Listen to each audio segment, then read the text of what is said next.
Labas rytas. Turbūt turėčiau atsisveikinti su tuo viešbučiu. Čia praleido 2 dienas Hotel de Provence, visai neblogas viešbutis buvo. Ir už vieną iš pigesnių kainų visose kanuose. Tai čia praleido 2 dienas dėl savo nugaros. Lygiai ir biškai geriau, aišku, visiškai dar nesijaučiu žvalus ir judrus, bet žymiai geriau negu buvo prieš 2 dienas, žymiai geriau negu buvo vakar iš ryto. Vakare pradėjau gerėti šiandien jau žymiai geriau. Žiūrėsim, ar šiandieninis minimas mano paveiks nugarą ar nepaveiks ir žiūrėsim rytoj iš ryto, ką darysiu toliau. Bet tikiuosi, kad viskas bus gerai ir galėsiu pratęsti savo kelionę, nereikės tiek daug sustojimų daryti. Tai viskas, dviratis yra paruoštas, biškai galinė padanga leidžia, dabar pripučiau. Per 2 dienas buvo beveik visai įsileidus, tai pripučiau, žiūrėsiu irgi, kaip reaguos, ar reikia keisti, ar klijuoti, kažką reikia daryti, bet klijuoti biškai sudėtinga, nes reikia vandens tokio telkinio, kad galėčiau pažiūrėti, kažkur burbuliukai kyla. Žiūrėsim, kaip reaguos. Paminsiu biškai, pažiūrėsiu, ar leidžia, ar neleidžia. Tai va, važiuoju pabiškai iki Nicos šiandieną. Iki Nicos apie 40 km. Gan lėgus kelias bus. O nuo Nicos jau prasidės biškai pakilimai. Pakeliui sugalvosiu irgi, ką darysim. Viskas priešiu pakeliui. Šiaip mano tikslas yra nuvažiuoti šiandien jau į Italiją. Iki Italijos ten apie 90 km yra. Tiksliai neskaičiau, bet apie 90 km ir ten pirmas miestelis, kur galėčiau apsistoti. Tai mano toks tikslas yra šiandieną. O jį įgyvendinsiu. Čia irgi priklausys nuo mano nugaros, nuo dviračių būklės, nuo kalnų, irgi nežinau, kokia bus situacija. Tai pakeliui pažiūrėsim. Kanuose vakar buvo gana blogas oras, nes naktį kaip ir lyjo, o diena buvo tokia visą dieną apsiniaukus ir tiesiog pamaikutės buvo netgi šalta eiti į lauką. Prie pliažų nieks negulėjo, visi tiesiog vaikščiojo, kas ten baruose sėdėjo. Šiandieną vėl saulė šviečia, vėl gražu. Tokie kanai, kuriuos mes dabar žinome, yra išgarsėję po to, kai čia buvo pradėtas rengti kino festivalis. Tokia visa ta promenada išpuošta irgi atsirado jau biškuką vėliau. Iš pradžių kanai pradėjo formuotis nuo tokio senamiesčio, nuo miestelio, kuris yra ant kalvos. Dabar aš tenai nebevažiuosiu, nes matote, kiek žmonių čia neįmanoma pravažiuoti. Čia yra kaip ir pėsčiųjų kelias, aš ir negalėčiau važiuoti. O toj pusėje yra viskas užkimšta, mašinos stovi vietai, be šansų pravažiuoti. Tai man kaip ir labai sudėtinga ten dabar su dviračiu nuvykti, nebent kažkom neit, tai nebeisiu. Bet buvau užvakar tenai ir pasivaikščiau, pafilmavau. Visai faina, man netgi ten labiau patiko negu šitie naujieji kanai. O naujieji kanai eina pagal tą visą pakrantę nuo kalniuko ir į tą pusę eina. Tai dabar bandau išvažinėti iš miesto. Šiandien kažkaip daugiau žmonių negu vakar. Vakar tai buvo visiškai ramu, taip. Sekmadienis dar vakar buvo, aišku. Dabar ir oras geresnis. Ir darbo diena kaip ir yra, kaip ir judesys iš karto atsiranda. Labai arti krantų yra prie Nicos kelios salos. Ir vienoje iš toj salų buvo anksčiau kalėjimas, kuriame buvo kalinamas žmogus su geležinė kaukė. Tai šitas žmogus čia buvo kalinamas apie 11 metų. Žmogus su geležinė kaukė, jisai visą laiką būdavo viešumoj su tokia tamsia kaukė, kad nežinotų, kas per asmuo ten kalinamas. Tai ir nieks iki šiol nežino, kas ten toks buvo tiksliai. Tai va, būtent aš dabar šitą salą tenai ir matau. Tokia sala visa arti krantų, galim sakyti. Tai šita sala buvo labai tinkama kalinti šitam žmogui, nes buvo ir ne per toli nuo valdžios, ne per toli nuo Prancūzijos. Ir, matot, salą skiria vandens ruožas ir pabėgti iš tos salos yra gana sudėtinga. Ten tokia salytė ir matosi, tenai yra toks pastatas, nesu tikras, ar ten tas kalėjimas ar ne. Bet šitoj saloje buvo kalinamas geležinis žmogus, apipintas visokiom legendom ir aprašytas visokiose knygose.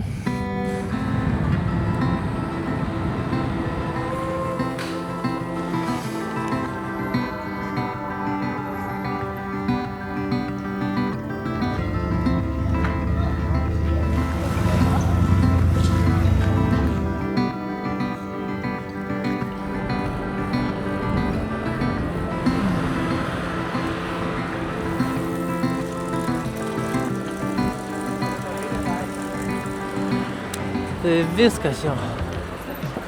Kaip ir Nica, atsimenu, ten gera apžvalgos aikštelė, ten pasilipus esam buvę.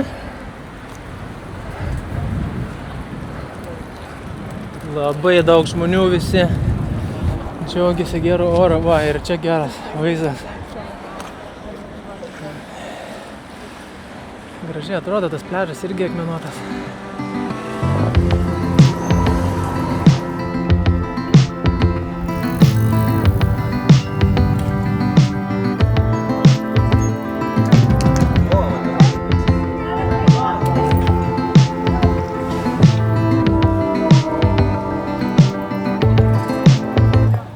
Tai va, pasiekiau Nicą, bet tikrai nesiruošiu ten lįsti į Nicos senamiestį, kur daug žmonių. Nes ten su dviračiu tikrai nepasivažinėsi, tuo labiau su skaudančia nugarą. Tai aš važiuosiu toliau iš tikrųjų. Kažką gal nusipirksiu čia netoli Nicos užkasti ir važiuosiu toliau. Nes, kaip sakiau, mano tikslas yra šiandieną pravažiuoti šitą visą pakrantę. Dar pakilsiu į viršų gana nemažai, iš viršaus pasižiūrėsiu į šitą gražią jūrą. Ir turiu planą nusileisti į apačią šiandien iki Italijos pirmojo miestelio. Tai toks mano planas yra. O Nicoje esu buvęs jau, gal netgi porą kartų. Iš tikrųjų gražus miestas Nica, tai dar netgi gražesnis negu Kanai.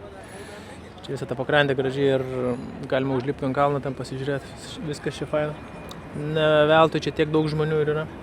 O manęs laukia apie 750 metrų pakilimo per 40 km. Reikės biškį paminti iš tikrųjų, nes per tokį trumpą atstumą gan didelis pakilimas. Čia pagal mane skaičiuojant. Kitiems gal atrodo ir nesudėtinga. Nesitikėjau, kad man tai patiks Nica. Kai aš buvau, tada kažkaip gal vis tiek tu visos tiek nematai jos. Dabar čia pažiūrėjau praktiškai visą ratą aplinkui, palei pakrantę, žinoma. Tai viską tu matai, viskas gražu. Jūs tik pažiūrėkit žmonės, kur įsikūrė tokiuose pliažiukiuose ant palų. Čia labai vėsnio užpučia, tai labai gera vieta degintis. Šį čia statumas bus geras. Bus tokių stačių vietų.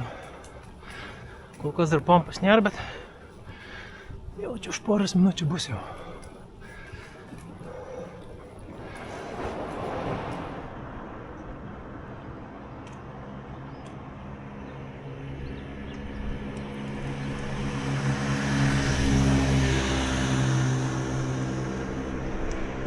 Na ir va, vienas ilgas pakilimas dabar. 450 metrų.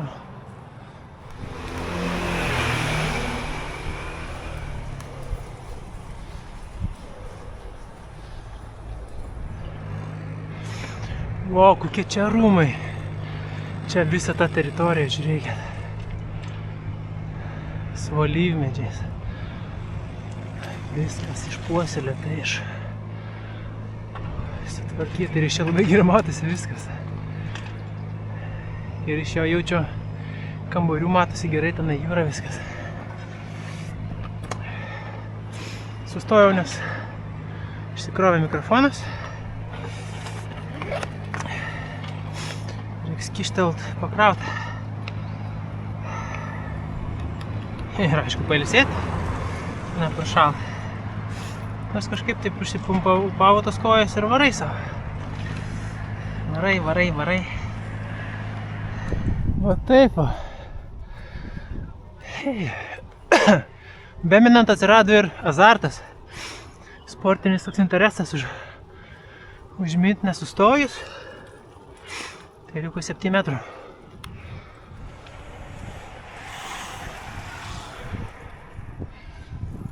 Viskas, užmyniau.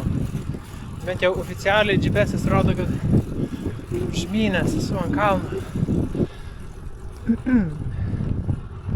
Kiek čia apie 500 metrų viršų esam.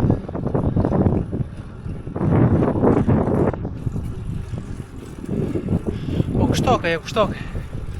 kur ten tą sodybą filmavau apačioj. Po to aš ją mačiau ten, jau užmynęs viršui. tą sodybą mačiau, ten tokia mažytė. Tai va, viskas. Lyg ir sunkiausias įveiktas dalykas, tai šiandieną jau niekas nebebaisu. Kodėl manęs nepravedė ten prapočią? Ten tiek daug keliukų yra. Reikia man kažkur per čia varyti, nesuprantu. Ai, ten jo, ten tuneliai visokie yra. Užmynęs atkalno atpažinau šitą miestelį ant kalvos. Tai yra Eze kaimelis, vadinasi Eze kaimas. Praeitais metais mes su Kristina tenai buvome. Labai fainas miestukas ant tos, vat, tokios smailios viršūnėlės įsikūręs, tai ten ant jo dar reikia lipti iš tikrųjų. Neužvažiuosiu paprastai. Tai mes ten buvom praeitais metais, labai faina vieta. Labai faina vaizdai atsiveria ir šiaip sodas gražus ten. Ir pasirodo, aš esu aukščiau netgi už tą miestuką dabar. Pravedė per tokią vietą, kad netgi aukščiau. Pasipušiau važiuoti į Nicą ir suprakaitavau marškinius visus nuo šakės. Tai dabar tas aukščiausias kalnas įveiktas. Ten kažkiek darbos pakilimo liko ir po to bus vis laikai apačia arba lygų. Tai praktiškai sunkiausia dalis įveikta šios dienos. Nugara, kaip nugara. Nugara minant jau ant paračio galo jautėsi, kad tokie sustingus. Tai dėl to va čia ir sustojau. Ir nesigailiu, kad sustojau, nes šitą fainą panoramą atsivėrė. Tai dabar biškį paprasijudinau. Atrodo, dar sušilęs esu dar visai gerai. Tik šaltas vėjas pučia, kad nepertas. Šidėsiu gal lemenį. Jūs neįsivaizduojat, kaip šalta. Wow. Atrodo, čia toj pusėje kalno šalčiau. Bet iš kitos pusės ašgi lipau į kalną. Jokio vėjo nebuvo. Buvo suprakaitavęs. Sušilęs gerai. Dabar biškį staptelėjau, pradėjau važiuoti. Šaltas vėjas.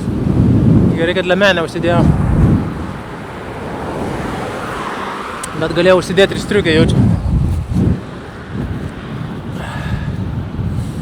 Esu kažkur 500 metrų aukštyje, tai čia, jeigu apačioje 20 laipsnių, čia gal kokie 15 gal, 16.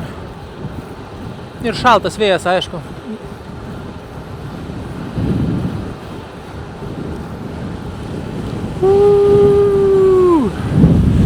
Kaip atrodo gerai.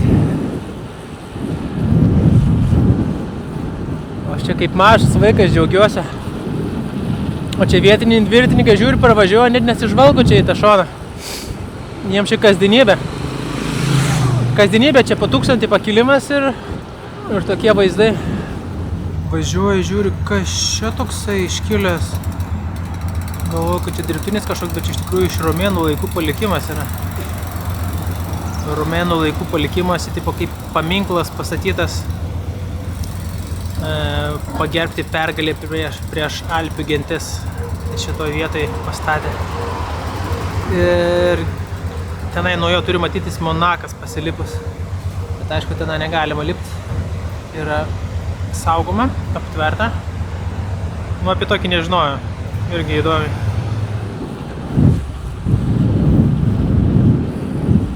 O, čia. Neblogai. Čia ir Monakas turėtų matytis, gal pavyks Monaką pamatyti iš viršaus. Nes čia dar svarbiausia kažkoks yra užėjęs debesis toks ant to kalniuko. Tai labai drėgna. O, Monakas. Apačioje buvo Monakas.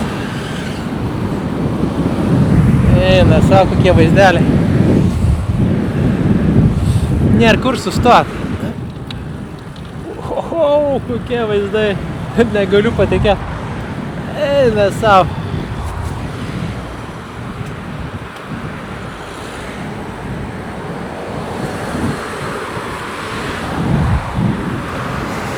Larnaką teko apvažiuoti, nes ten spėjau nėra pravažiavimo su dviračiais. Dėl to ir vedė mane taip aukštai per kalnus.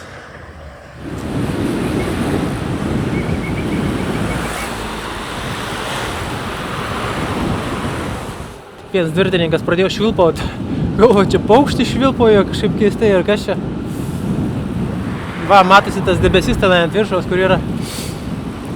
Tai taip šalta buvo ten. Nors ir čia nėra šilta, pasakyčiau. Prisižadėjau, kad maudysiuos, bet jau vėl nesimaudysiu. Ir viskas. Viskas jau ir nusileido. Dabar lygu. Palei pakrantę, va. Gražiu keliuku.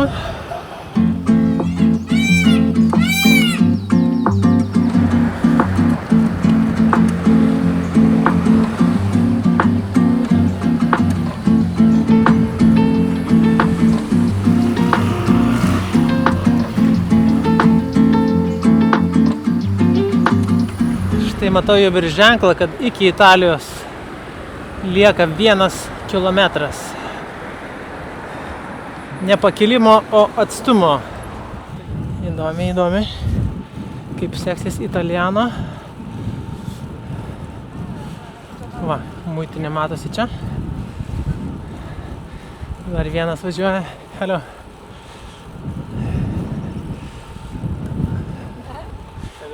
Italija. Va, taip va. Kažkaip džiaugiuosi. Nežinau kodėl, bet džiaugiuosi į Italiją važiuodamas.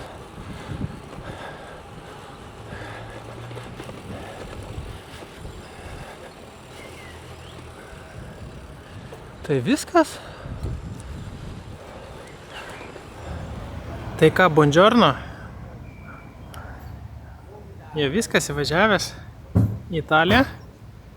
Reiks biškį kalniuką užminti dabar, kad įvažiuoti į kitą miestuką. Na, pasirodo, kad dar buvo įvažiavęs į Italiją, bet vėl reikėjo išvažiuoti, nes tenai tas kelias uždarytas. Tai dabar man reikės važiuoti ten per kažkokį viršutinį keliuką. Eina savo. Tai ką, turiu dar vieną pakilimą. Nes tas kelias apačioje buvo uždarytas. Štai, antrą kartą įvažiuoju į Italiją. Sveiki. Tai va, Italijoje čia biški viskas labai susigrūdė.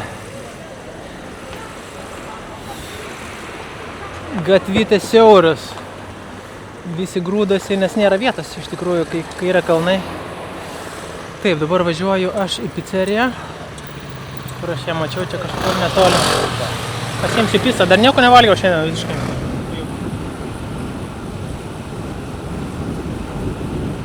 Nu, man patinka Italija. Ne tokia kaip čia pasakyti, ne tokia švari kaip Prancūzija. Nes Prancūzija man jau ten per švari, viskas labai ten jau gražiai padaryta, išvalyta. Man reikia tokia biškių tokios betvarkės. Tai vat man Italija patinka. Dėl to savotiška tokia graži betvarkė. Aiškiai susitvarkė ir tus namus gražius turi ir miestelį gražus.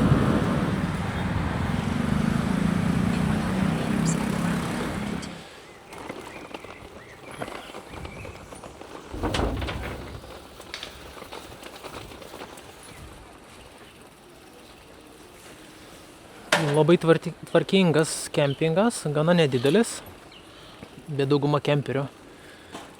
Viena palapinė, bet jas kemperių irgi atvažiavę. Man davė 36 vietą, va. Tokia vietikė bus šičia. O, visai lygų bus, matau. Sakė, kainuoja 42 eurai. Šičia, bet man kaip dvirtininkui padarė nuolaidą. Sakė, tau kainuos 27 toj pačioj vietoj. Tai va.